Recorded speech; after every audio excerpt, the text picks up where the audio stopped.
10th class CBSE board exams కి గట్టిగా ఇంకో 20 రోజులు లేవు. ఇప్పుడు వచ్చేటప్పటికల్లా చాలా మంది ప్రిపరేషన్స్ లో కనుక అబ్జర్వ్ చేసుకున్నట్టయితే క్లారిటీ లేకుండా అయిపోయింది. ఏ క్వశ్చన్స్ ప్రిపేర్ అవ్వాలి, ఏ చాప్టర్స్ ఎంత వెయిటేజ్ ఉంది, ఏ వెయిటేజ్ లో ఏ చాప్టర్ నుంచి క్వశ్చన్స్ ఏ రోమన్ లో ఎలా అడిగే ఛాన్సెస్ ఉన్నాయి. రెండోది, ఏ బుక్స్ ప్రిపేర్ అవ్వాలి, అసలు మెటీరియల్స్ క్వశ్చన్ బ్యాంక్స్ అవసరమా అవసరం లేదా, టెక్స్ట్ బుక్ ని పట్టుకోవాలా లేదా ఏమైనా స్టడీ మెటీరియల్ చదవాలా, ఈ డౌట్స్ అన్నిటికీ క్లారిటీ ఇస్తూ మీకు ప్రతి chapter that is science, social, maths, languages పక్కన పెడదాం. ఎందుకంటే లాంగ్వేజెస్ మీ స్కూల్ మీద కాన్సన్ట్రేట్ చేయండి, అక్కడ చెప్పిన దాన్ని ప్రాపర్లీ రివైజ్ చేసుకోండి. మోర్ దాన్ 80% దానిలోకి వచ్చేస్తాయి. వేరాజ్ సైన్స్, మళ్ళీ సైన్స్ లో physics, chemistry, biology 3 parts, social వచ్చేటట్టుకి 4 పార్ట్స్ కూడా, అంటే geography, economics, civics that is political sciences and commerce. ఈ 4ని కూడా తీసుకున్నట్టయితే ఈ 4 ప్లస్ దీంతో పాటు maths, each and every chapter నుంచి స్టార్టింగ్ విత్ రియల్ నెంబర్స్ నుంచి లాస్ట్ లో ప్రాబబిలిటీ దాకా ఎవ్రీ చాప్టర్ నుంచి ఈ సంవత్సరం most probable questions based upon your board model papers. మీకు ఆల్రెడీ సిబిఎస్ఈ డిక్లేర్ చేసిన బోర్డ్ మోడల్ పేపర్ ని బేస్ చేసుకుని అదే ప్యాటర్న్ లో మీకు క్వశ్చన్స్ ని డెవలప్ చేసుకుంటూ ఏ కాన్సెప్ట్స్ కవర్ చేసుకుంటే ఈ చాప్టర్ నుంచి వచ్చే మోస్ట్ వెయిటేజ్ కాన్సెప్ట్స్ అన్ని కూడా కవర్ అయిపోతాయి. సో దట్ రేపొద్దున ఈ చాప్టర్ నుంచి నాకు క్వశ్చన్స్ వస్తే మిస్ అవ్వకుండా రాయగలగాలి అనేలాగా ప్రతిదీ చెప్తాను. కాకపోతే ఇక్కడ క్వశ్చన్స్ మీద ఆధారపడమాకండి, దాని మీద వచ్చే కాన్సెప్ట్స్ ని చూసుకోండి, ఓకేనా. And text book is the main difference. More than 60% అదే సర్వైవ్ చేస్తుంది. అండ్ లాస్ట్ లో వచ్చేటప్పటికల్లా ప్రీవియస్ ఇయర్ క్వశ్చన్ పేపర్స్ జోలికి అస్సలు వెళ్ళమాకండి. ఎందుకంటే మీకు ఈ సంవత్సరం ప్యాటర్న్ మారింది. ప్యాటర్న్ మారిన దాన్ని బట్టి మీకు ప్రీవియస్ ఇయర్ మోడల్ పేపర్స్ అనేవి ఈ సంవత్సరం పెద్దగా సర్వైవ్ అవ్వవు. కాబట్టి మీరు మెయిన్ స్టడీ మెటీరియల్ ఏదైనా స్టాండర్డ్ క్వశ్చన్ బ్యాంక్ ని తీసుకోండి, దాన్ని బేస్ చేసుకుని వెళ్ళిపోండి. క్లియరా?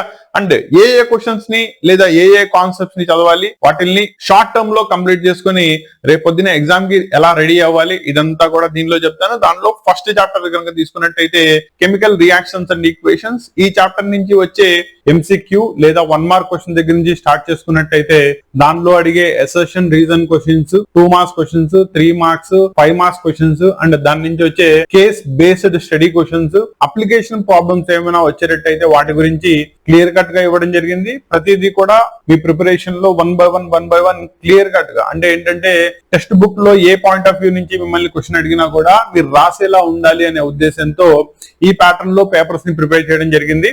అండ్ ఈ సిరీస్ ఆఫ్ పేపర్స్ ప్రతి చాప్టర్ కి స్టార్టింగ్ విత్ సైన్స్ తో కనుక స్టార్ట్ చేసుకున్నట్టయితే సైన్స్ తర్వాత మ్యాథ్స్, మ్యాథ్స్ తర్వాత సోషల్ కంటిన్యూస్లీ మీకు అప్లోడ్ చేయడం జరుగుతుంది. క్లాసెస్ తో టచ్ లో ఉండండి. ఏమైనా డౌట్స్ ఉంటే కనుక ఇమీడియట్లీ క్లారిఫై చేసుకోండి. సో దట్ రేపు మీరు బోర్డ్ ఎగ్జామ్స్కి వెళ్ళేటప్పటికల్లా మీరు పర్ఫెక్ట్లీ గనక ఎగ్జామ్ రెడీగా ఉన్నట్టయితే బెస్ట్ రిజల్ట్ ని టెన్షన్ లెస్ గా, దట్ ఈస్ ఎటువంటి టెన్షన్ పడకుండా బాగా రాసి మంచి మార్కులు తెచ్చుకునే ఛాన్సెస్ ఉంటాయి, ఓకేనా. దీనిలో మీకు ఫస్ట్ వచ్చేటప్పటికల్లా ఎంసీక్యూస్ లేదా 1 మార్క్ క్వశ్చన్స్. దీనిలో ఫస్ట్ వచ్చేటప్పటికి which of the following are the displacement reactions, ఓకేనా. అంటే ఇక్కడ నేను మీకు రియాక్షన్ ఇవ్వలేదు, దీంట్లో మీ డిస్ప్లేస్మెంట్ రియాక్షన్స్ టెక్స్ట్ బుక్ లో ఉన్న క్వశ్చన్స్ అన్ని కూడా ఒకసారి రివైజ్ చేసుకోండి. ఎందుకంటే ఇవి ఐడెంటిఫికేషన్ క్వశ్చన్స్. మీకు ఓవరాల్ గా 5 టైప్ ఆఫ్ రియాక్షన్స్ ఉన్నాయి. కాంబినేషన్ తో స్టార్ట్ చేసుకున్నట్టయితే combination, decomposition, displacement, double displacement, oxidation and reduction, వీటిల్ని కలిపి రిడాక్స్ రియాక్షన్స్ అంటారు. వీటిల్లో ఏదైనా అడగొచ్చు. 4 ఆప్షన్స్ ఇచ్చేసి పర్టికులర్ దాన్ని ఐడెంటిఫై చేయమంటాడు. ఇక్కడ మీకు ఎగ్జాంపుల్ వచ్చేటప్పటికల్లా డిస్ప్లేస్మెంట్ ఇచ్చాను. రేపు మీకు బోర్డ్ మోడల్ లో వచ్చేటప్పటికి ఈ 5 టైప్స్ లో ఎవరైనా ఇవ్వచ్చు. సెకండ్ క్వశ్చన్ చూడండి, identify the oxidizing agent in the given reaction. Now oxidizing agent అంటే ఏంటి? ఇక్కడ ఏజెంట్ అనే క్యారెక్టర్ పక్కన పెట్టినట్టయితే జనరల్లీ మీకు రిడాక్స్ రియాక్షన్ లో 2 జరుగుతాయి. ఒకటి ఆక్సిజన్ ఇస్తుంది, ఇచ్చేసింది రెడ్యూస్ అవుతుంది, కరెక్టేనా. నౌ ఇక్కడ గివెన్ రియాక్షన్ లో కనుక చూసుకున్నట్టయితే కాపర్ దగ్గర ఆల్రెడీ ఆక్సైడ్ ఉంది అండ్ ఇక్కడ హైడ్రోజన్ ఉంది. రియాక్షన్ లోకి వెళ్ళేటప్పటికల్లా ఇక్కడి నుంచి ఇక్కడికి ఏమైంది, కాపర్ ఆక్సిజన్ ని లాస్ అయిపోయింది. అంటే itself undergo reduction, whereas hydrogen వచ్చేటప్పటికల్లా ఇట్ అండర్గోస్ ఆక్సిడేషన్, కరెక్టేనా. ఏజెంట్ క్యారెక్టర్ దానికి రివర్స్ లో ఉంటుంది. అంటే ఏంటి, ఇది రిడక్షన్ జరిగింది అంటే పక్కదాన్ని ఏం చేసింది, ఆక్సిడైజ్ చేసినట్టుగా. సో ఎవరైతే సెల్ఫ్ రిడక్షన్ జరుగుతారో it acts as an oxidizing agent. ఎవరైతే సెల్ఫ్ ఆక్సిడేషన్ అవుతారో ఇట్ యాక్ట్స్ యాజ్ పక్కదాన్ని రెడ్యూస్ చేసింది కాబట్టి రెడ్యూసింగ్ ఏజెంట్. సో దీనిలో కనుక తీసుకున్నట్టయితే ఇది వచ్చేటప్పటికి మీకు రెడ్యూసింగ్ ఏజెంట్ అవుతుంది, ఇది వచ్చేటప్పటికల్లా ఆక్సిడైజింగ్ ఏజెంట్ అవుతుంది. కాబట్టి మీ ఆక్సిడైజింగ్ ఏజెంట్ ఎవరయ్యా అంటే ఇక్కడ it is copper oxide. Concept clarity వచ్చిందా? నెక్స్ట్ క్వశ్చన్ లోకి వెళ్దాం. చూడండి, what type of reactions is a respiration reaction? Respiration A type of reaction లోకి వస్తుంది అని చెప్తున్నాడు. ఇక్కడ రెస్పిరేషన్ లో జరిగినప్పుడు హీట్ ఎనర్జీ అనేది will be the final output, that is heat energy liberate అవుతుంది. ఏ రియాక్షన్స్ లో అయితే హీట్ ఎనర్జీ రిలీజ్ అవుతుందో అటువంటి వాటిని మనం ఎగ్జోథర్మిక్ రియాక్షన్స్ అంటారు. కాబట్టి ఇక్కడ ఏం రాయాలి? Respiration is a exothermic reaction అని చెప్పాలి. క్లారిటీ వచ్చిందా? Next, why are corrosion reactions are called redox reactions? Corrosion reactions ని రిడాక్స్ రియాక్షన్స్ అని ఎందుకు అంటారు? యాక్చువల్లీ కరోజన్ లో మీకు ఏం జరుగుతుంది? ఐరన్ అట్మాస్ఫియర్ లో ఉన్న మాయిశ్చర్ ని క్యాప్చర్ చేసుకుని ఇట్ అండర్గోస్ ఆక్సిడేషన్. ముందు Fe2O3 కిందకి ఆక్సిడైజ్ అవుతుంది, తర్వాత Fe3O4 కిందకి ఆక్సిడైజ్ అవుతుంది. ఓకేనా? దీనిలో కనుక తీసుకున్నట్టయితే ఐరన్ ఆక్సిడైజ్ అయింది, వేరే హైడ్రోజన్ వచ్చేటప్పటికల్లా H2O ఇక్కడ రెడ్యూస్ అవుతుంది. సో ఏ రియాక్షన్స్ లో అయితే రిడక్షన్ ఆక్సిడేషన్ కలిపి జరుగుతాయో వాటిల్ని మనం రిడాక్స్ రియాక్షన్స్ అంటారు. నో కరోజన్ లో రెండు జరిగినాయి కాబట్టి they are known as redox reactions అంటారు అని చెప్తే సరిపోతుంది. నెక్స్ట్ ఇంపార్టెంట్ క్వశ్చన్ చూడండి, write the skeletal equation for burning of magnesium. అంటే మీ టెక్స్ట్ బుక్ తీసినట్టయితే ఫస్ట్ ఎక్స్పెరిమెంట్ ఇది, అవునా? దీనిలో మెగ్నీషియం రిగ్ బర్న్ చేసి ఏమవుతుంది? Mg+O2 gives rise to formation of MgO, that is white colour powder formation జరుగుతుంది. దాన్నే మెగ్నీషియం ఆక్సైడ్ అంటారు. Actually it is a unbalanced chemical equation, because మీకు లెఫ్ట్ సైడ్ లో 2 ఆక్సిజన్స్ ఉంటే రైట్ సైడ్ లో ఒకటే ఉంది. నేను దాన్ని బ్యాలెన్స్ చేయాల. ఎందుకు బ్యాలెన్స్ చేయాల? ఇక్కడ మిమ్మల్ని స్కెలిటల్ ఈక్వేషన్ మాత్రమే అన్నాడు, అంతే తప్ప బ్యాలెన్స్డ్ కెమికల్ ఈక్వేషన్ రాయమని చెప్పాల. ఒకవేళ బ్యాలెన్స్డ్ కెమికల్ ఈక్వేషన్ రాయమంటే 2 మెగ్నీషియంస్ తీసుకోండి, 2 ఆక్సిజన్స్ ఉన్నాయి, యాజ్ ఎ రిజల్ట్ మీకు 2 MgOలు ఫార్మేషన్ జరుగుతాయి. Then it will become a balanced chemical equation అవుతుంది. క్లియరా? సో ఈ చాప్టర్ నుంచి మోస్ట్ ప్రాబబుల్ MCQs గానీ 1 మార్క్ క్వశ్చన్స్ గానీ తీసుకుంటే ఈ టైప్ లో మిమ్మల్ని క్వశ్చన్స్ అడగడం జరుగుతుంది. ఇవన్నీ కూడా ఈ పార్ట్ లో వచ్చే most important reactions. Next question లోకి వెళ్దాం. నెక్స్ట్ వచ్చేటప్పటికల్లా very short answer questions, that is 2 marks వచ్చే క్వశ్చన్స్ అన్ని కూడా దీనిలో ఏమేమి వస్తాయి. దీనిలో మళ్ళీ చూసుకోండి, ఇందాకనే మీకు respiration A type of reaction అని అడిగారు కదా, ఇక్కడ వచ్చేటప్పటికల్లా ఏమని అడిగారు? రెస్పిరేషన్ ఎగ్జోథర్మిక్ రియాక్షన్ అవుతుంది అని ఎందుకు చెప్తారు? బికాస్ రెస్పిరేషన్ లో break down of the glucose జరిగిన తర్వాత అవుట్పుట్ కింద మీకు హీట్ ఎనర్జీ అనేది రిలీజ్ అవుతుంది. వేటిల్లో అయితే హీట్ ఎనర్జీ రిలీజ్ అవుతుందో వాటిల్ని ఎగ్జోథర్మిక్ రియాక్షన్స్ అంటారు. కాబట్టి ఇక్కడ ఆ ఎగ్జోథర్మిక్ రియాక్షన్స్ యొక్క డెఫినిషన్ రాసి రెస్పిరేషన్ లో అది జరుగుతుంది కాబట్టి they comes under exothermic reactions అని చెప్తే సరిపోతుంది. నెక్స్ట్ క్వశ్చన్ చూడండి, why should magnesium ribbon be cleaned before burning?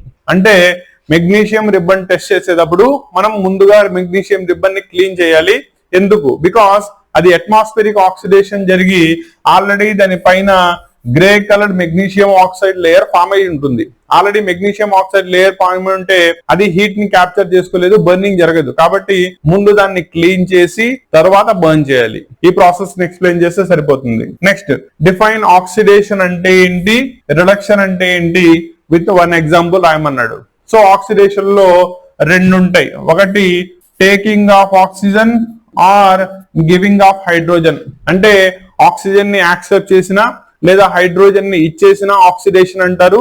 వేరే దానికి రివర్స్ కనుక తీసుకున్నట్టయితే loss of oxygen or gaining of hydrogen, ఈ 2 కమ్స్ అండర్ రిడక్షన్ రియాక్షన్స్ కి వస్తాయి. ఓకేనా? దానికో 2 ఎగ్జాంపుల్, దీనికో 2 ఎగ్జాంపుల్స్ రాయండి.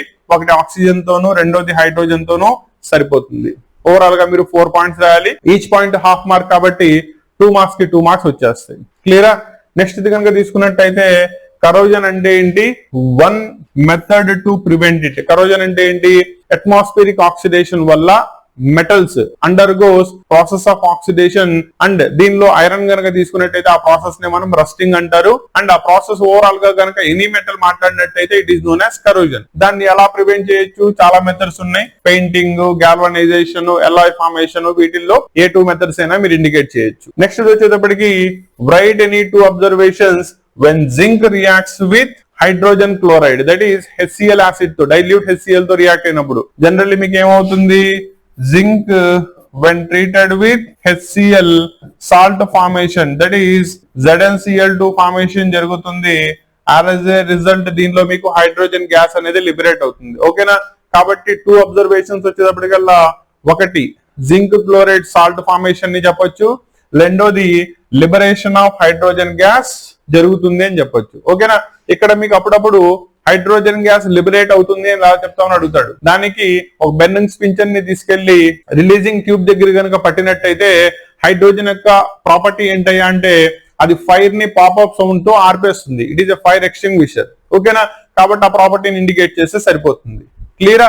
సో ఈ చాప్టర్ నుంచి మీకు 2 మార్క్స్ కి కనుక క్వశ్చన్స్ అడిగినట్టయితే these are the most important and most probable questions for this academic year. Next లో మనం కనుక చూసుకున్నట్టయితే short answer questions, that is 3 marks questions వస్తాయి. దీంట్లో 3 మార్క్స్ క్వశ్చన్ అంటే మీకు half point, that is at least మీరు 6 పాయింట్స్ రాయాల్సి వస్తుంది. సో దట్ ఈచ్ పాయింట్ దానికి హాఫ్ మార్క్ వస్తుంది. కాబట్టి మీరు 6 మార్క్స్ కి 6 మార్క్స్ గెయిన్ చేసుకోవాలి అనుకుంటే. క్లియరా? దీంట్లో మోస్ట్ రిపీటెడ్లీ ఒక ఈక్వేషన్ ఇచ్చేసి దాన్ని బ్యాలెన్సింగ్ చేసి రాయమంటా ఉంటాడు. ఓకేనా, ఏమైంది ఇక్కడ Fe+H2O gives rise to Fe3O4 plus hydrogen. Now ఎందుకు బ్యాలెన్స్ చేయాలి? అసలు రియాక్షన్స్ బ్యాలెన్స్డ్ కాదా ఎలా చెప్తారు? మీకు ఆల్రెడీ దీని గురించి క్లాసెస్ మన ఛానల్ అవైలబుల్ ఉన్నాయి, డౌట్స్ ఉంటే చూడండి. ఇప్పుడు వచ్చేటప్పటికల్లా లెఫ్ట్ సైడ్ లో ఉన్న total number of atoms products లో ఉన్న టోటల్ నెంబర్ ఆఫ్ ఆటమ్స్ కి సమానం అయితే దాన్ని బ్యాలెన్స్డ్ కెమికల్ ఈక్వేషన్ అంటారు. ఉండకపోతే అన్బ్యాలెన్స్డ్ కెమికల్ ఈక్వేషన్. మనం ప్రాసెస్ ఆఫ్ బ్యాలెన్స్ ని ఉపయోగించి దీన్ని 3 to 4 స్టెప్స్ లో బ్యాలెన్సింగ్ చేసి రాయాల్సి వస్తుంది. నెక్స్ట్ ఎగ్జాంపుల్ వచ్చేటప్పటికి process of rusting of iron explain చేసి విత్ కండిషన్ చెప్పన్నాడు. పైన ఉంచండి, ఆ ప్రాసెస్ ని ఎక్స్ప్లెయిన్ చేయాలి. నెక్స్ట్ క్వశ్చన్ వచ్చేటప్పటికల్లా difference between exothermic reaction endothermic reaction. Already చెప్పాను కదా, హీట్ లిబరేట్ అయితే ఎగ్జోథర్మిక్, హీట్ తీసుకోబడితే ఎండోథర్మిక్. ఎగ్జోథర్మిక్ వచ్చేటప్పటికల్లా ఆల్రెడీ ఇందాకడే చదివారు, రెస్పిరేషన్ రియాక్షన్ ఎగ్జాంపుల్ కింద రాసేయచ్చు. వేరాజ్ ఎండోథర్మిక్ రియాక్షన్స్ వచ్చేటప్పటికల్లా any decomposition reactions comes under endothermic reaction. దానిలో మళ్ళీ 3 టైప్స్ వస్తాయి, thermal decomposition, photochemical decomposition, electrolytic decomposition. ఈ మూడిట్లో ఏదైనా మీరు ఎగ్జాంపుల్ కింద రాయొచ్చు. Thermochemical decomposition are the best one. Now write any 3 effects of corrosion. Corrosion వల్ల జరిగే ఎనీ 3 ఎఫెక్ట్స్ ని ఎక్స్ప్లెయిన్ చేయమంటున్నాడు. ఒకటి రస్టింగ్ జరుగుతుంది, దానికి సంబంధించిన మెటల్స్ రాస్తే సరిపోతుంది. రెండోది వచ్చేటప్పటికల్లా దాని వల్ల జరిగే ఇంపాక్ట్స్ ఏంటో ఏవైనా 2 ఇంపాక్ట్స్ ని ఎక్స్ప్లెయిన్ చేస్తే సరిపోతుంది దీంట్లో. ఓకేనా, లాస్ట్ క్వశ్చన్ వచ్చేటప్పటికి explain reactivity series with 1 example. Reactivity series అంటే మీకు కెమికల్ రియాక్టివిటీ కనుక తీసుకున్నట్టయితే on a standard scale hydrogen activity is taken to be 0. దీనిపైన మీకు మెటల్స్ ఉంటాయి, వాటి యొక్క యాక్టివిటీని బేస్ చేసుకుని హైలీ ఎలక్ట్రో పాజిటివ్ మెటల్స్ అంటారు, కింద వాటిల్ని లో ఎలక్ట్రో పాజిటివ్ మెటల్స్ అంటారు. వీటిల్లో పైన ఒక 3 మెటల్స్, కింద ఒక 3 మెటల్స్ ఇండికేట్ చేసి అది ఎలక్ట్రోకెమికల్ సిరీస్ ఎందుకు అవుతుంది అనే దాన్ని ఎక్స్ప్లెయిన్ చేస్తే సరిపోతుంది. యాక్చువల్లీ మీకు ఇది metals and non metals chapter లో యాక్టివ్ మెటల్ సిరీస్ అని ఒక సిరీస్ ఆఫ్ కాంపౌండ్స్ ని మనం చదువుకుంటాం, అది మీకు ఇక్కడ అడిగాడు. నెక్స్ట్ వచ్చేటప్పటికల్లా 5 marks questions, most important one. దీనిలో క్వశ్చన్స్ జాగ్రత్తగా చూసుకోండి. ఫస్ట్ ఇది writing the steps involved in the writing a balanced chemical equation. ఓకేనా, దీనిలో లా ఆఫ్ మాస్ యాక్షన్ అంటే అసలు కెమికల్ ఈక్వేషన్స్ ని బ్యాలెన్స్డ్ కెమికల్ ఈక్వేషన్స్ కింద మార్చాల్సిన అవసరం ఏంటి, why chemical equations are needed to be balanced, ఇది చెప్పి దీనికి సంబంధించిన 5 స్టెప్స్ రాయాలి. క్లియరా? నెక్స్ట్ ప్రాసెస్ ఆఫ్ కరోజన్ అంటే ఏంటి, దాన్ని ప్రివెంట్ చేయడానికి ఎనీ 2 మెథడ్స్ ఆల్రెడీ డిస్కస్ చేసాం, అవి 2 రాయాలి. నెక్స్ట్ రాన్సిడిటీ అంటే ఏంటి, దాని యొక్క ఎఫెక్ట్ ని ఎక్స్ప్లెయిన్ చేయమన్నాడు. And prevention methods, that is food material ఏవైతే ఉంటాయో వాటిని మెటల్స్ వాటిల్లో డిపాజిట్ చేయకపోవడం. రెండోది ప్యాకెట్స్ లో నైట్రోజన్ ని ఫిల్ చేయడం, సో దట్ ఇంటేక్ ఆక్సిజన్ కనుక సప్లై ఆగినట్టయితే ప్రాసెస్ ఆఫ్ రాన్సిడిటీని మనం ఆపొచ్చు. ఈ ప్రాసెస్ అన్ని కూడా దీంట్లో ఎక్స్ప్లెయిన్ చేయాల్సి వస్తుంది. నెక్స్ట్ వచ్చేటప్పటికల్లా డిస్ప్లేస్మెంట్ రియాక్షన్ విత్ 2 ఎగ్జాంపుల్స్. ఓకేనా, హై యాక్టివ్ మెటల్ లో యాక్టివ్ మెటల్ ని ఎలా డిస్ప్లేస్ చేస్తుంది. బెస్ట్ ఎగ్జాంపుల్ జింక్ కాపర్ మధ్యలో రాయొచ్చు, ఐరన్ అల్యూమినియం మధ్యలో రాయొచ్చు, కాపర్ అల్యూమినియం మధ్యలో రాయొచ్చు. ఇలా ఏవైనా 2 డిస్ప్లేస్మెంట్ రియాక్షన్స్ ఎక్స్ప్లెయిన్ చేయండి. రెండోది వచ్చేటప్పటికల్లా decomposition reaction with suitable examples రాయమన్నాడు. ఓకేనా, మళ్ళీ దీనిలో వచ్చేటప్పటికి 3 రాయాలి. That is thermal decomposition, photochemical decomposition and electrochemical decomposition. 3 types ని కూడా ఇక్కడ ఎక్స్ప్లెయిన్ చేయాల్సి వస్తుంది. బికాస్ 5 మార్క్స్ క్వశ్చన్ కాబట్టి దీనిలో మీకు 5 out of 5 మార్క్స్ వస్తాయి. ఇక్కడ జాగ్రత్త గుర్తుపెట్టుకోండి, మీ క్వశ్చన్ లో 5 మార్క్స్ రాయాలి అంటే కంపల్సరీగా it must contain 10 points. Differences కనుక రాయమన్నట్టయితే ఇటు పక్క 5 పాయింట్స్ ఉండాలి, ఇటు పక్క 5 పాయింట్స్ ఉండాలి. అలా ఉంటేనే మీకు మార్క్స్ పడతాయి. నెక్స్ట్ ఈ చాప్టర్ నుంచి కేస్ బేస్డ్ స్టడీ ప్రాబ్లమ్స్ కనుక ఏమైనా అడిగినట్టయితే ఏవేవి అడిగే ఛాన్స్ ఉంది. దీనిలో మోస్ట్ ప్రాబబుల్ రెండు ఇచ్చాను చూడండి. కోస్టల్ రీజన్స్ లో మీకు జనరల్లీ ఐరన్ మెటీరియల్స్ అనేవి రస్టింగ్ అవుతా ఉంటాయి. ప్రాసెస్ ని ఎక్స్ప్లెయిన్ చేయమన్నాడు. అవునా? యాక్చువల్లీ ఆ ప్రాసెస్ ని ఏమంటారు ఇక్కడ? కరోజన్ అంటారు. వై డస్ దిస్ అక్కర్ ఫాస్టర్ అంటే కోస్టల్ రీజియన్ లో ఎందుకు జరుగుతుంది? బికాస్ అక్కడ అట్మాస్ఫియర్ లో ఎలక్ట్రోలైట్స్ యొక్క కాన్సన్ట్రేషన్ ఎక్కువ ఉంటుంది. కోస్టల్ రీజియన్ లో మీకు సోడియం క్లోరైడ్ యొక్క కాన్సన్ట్రేషన్ ఎక్కువ ఉంది కాబట్టి which is being a most important factor for the process of corrosion జరగడానికి. దానివల్ల ఆ ఏరియాస్ లో కరోజన్ ఫాస్ట్ గా జరుగుతుందని చెప్పొచ్చు. ఎనీ టు ప్రివెంటివ్ మెథడ్స్ మీకు ఆల్రెడీ చెప్పాను కదా, గ్యాల్వనైజేషన్ గానీ, పెయింటింగ్ గానీ, లేదా ఎల్లాయ్ ఫార్మేషన్ గానీ, వీటి ద్వారా దాన్ని ప్రివెంట్ చేయొచ్చు. నెక్స్ట్ వచ్చేటప్పటికి ఒక స్టూడెంట్ మెగ్నీషియం రిబ్బన్ ని బర్న్ చేశారంట to collect an ash. Name the product. ఏ ప్రొడక్ట్ వస్తుంది? It is nothing but MgO, magnesium oxide. Type of reaction దేని కిందకు వస్తుంది? It comes under oxidation reaction. Magnesium oxygen ని గెయిన్ చేసుకుంది కాబట్టి. ఓకేనా? Next also it comes under combination reaction కూడా చెప్పొచ్చు, because magnesium plus oxygen combine అవుతాయి కాబట్టి. Next nature of the oxide formed. ఏ ఆక్సైడ్ ఫార్మ్ అయింది ఇక్కడ? Magnesium oxide. That is metal oxide formation జరిగింది. మెటల్ ఆక్సైడ్స్ అనేవి they are generally basic in nature, non metal oxides are acidic in nature. So ఈ situation లో మీకు metal oxide formation జరిగింది కాబట్టి దాని యొక్క నేచర్ బేసిక్ నేచర్ అవుతుందని చెప్పాలి. ఇలా chemical reactions and equations chapter నుంచి these are the most probable or guess questions అని చెప్పొచ్చు for this academic year. Board exams దానికి ఈ క్వశ్చన్స్ అన్ని కవర్ చేసుకుంటూ, దీని సరౌండింగ్స్ ఉన్న కాన్సెప్ట్స్ అన్ని కూడా కవర్ చేసుకుంటూ, మైండ్ లో ఒక పాయింట్ ఎప్పుడు గుర్తుపెట్టుకోండి, బేస్డ్ అపాన్ ద వెయిటేజ్ మనం పాయింట్స్ కింద క్లాసిఫికేషన్ చేసుకుంటూ రాయాలి. ప్రతి పాయింట్ కి హాఫ్ మార్క్ మాత్రమే వస్తుంది. అండ్ వెయిటేజ్ ని బేస్ చేసుకుని మనం ఎన్ని పాయింట్స్ రాస్తా ఫుల్ మార్క్స్ వస్తాయో డిసైడ్ చేసుకుని రాయాల్సి వస్తుంది. ఓకేనా? దీన్ని కవర్ చేసుకుంటూ సిలబస్ చూసుకోండి. నెక్స్ట్ చాప్టర్ లో మళ్ళీ కలుద్దాం.